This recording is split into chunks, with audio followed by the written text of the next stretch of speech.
Hey, what's going on? You know who it is. You know what it is. All right, you guys, peep game. All right, man.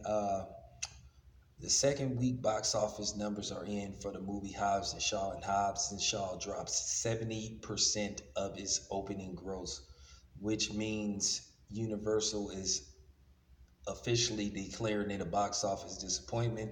The movie cost $200 million to make, and so far the movie has grossed $108 million.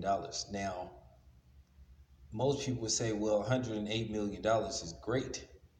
Well, that depends on how much it costs to make the movie. If the movie costs $50 million to produce, plus the 10 you may spend on advertising and promotion, sending the cast on world tours to promote the movie, then yeah, that would be considered great numbers. But when you spend $200 million on a movie plus additional 25 to promote the movie, basically for you to even have maintained a profit, the movie would have to gross at least $250 million to be considered at least at the very least a success.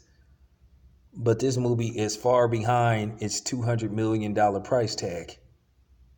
So a lot of people don't understand when a movie costs $100 million. When they say the budget for this movie is $100 million, that includes film and production, post production. I don't know whether they throw advertisement in. I heard they throw advertisement in separately.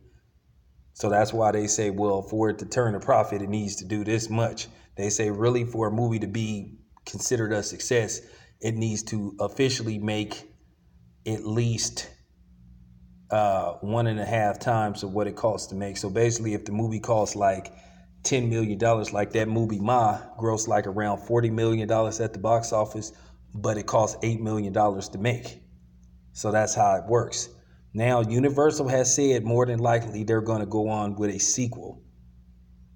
But at the end of the day, Universal may have to look into possibly finding a way to squash the beef between Dwayne Johnson and Vin Diesel. And maybe they may have to put Dwayne Johnson back at least in Fast and Furious 10, which will be the final installment. Or they're going to have to do some serious rewriting script changes because the movie was way out there. It was it was out there, to say the least. It was just a lot of things that was right with the movie, but then it was a lot of things that was wrong with the movie. A lot of people didn't like how Idris Elba's character was used. you know so it was just a lot of things that people had issues with Hobbs and Shaw. Now, probably what they're going to have to do, they may have to do sort of like what they did in Captain America Civil War. And in case you don't know what Captain America Civil War was, Captain America Civil War was pretty much a Avengers movie because they pretty much put everybody from the Avengers in Captain America Civil War.